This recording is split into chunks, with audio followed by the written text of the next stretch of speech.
Nå.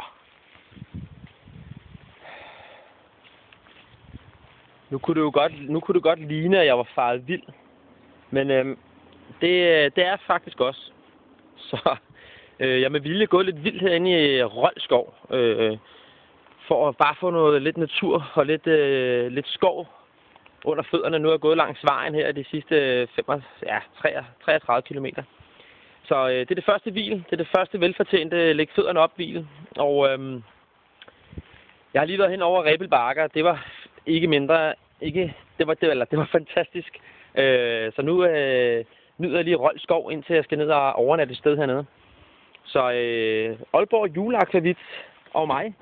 Den er inde i tasken her. Vi lige nyde en rosin eller to. Ej, forvekslet med de her hjortelorte, der ligger her. Så, og så er det jo dejligt at tænke på, at der kun er 470 km tilbage. Så det er rigtig godt. Ej, det er jo fantastisk. Vi nyder det.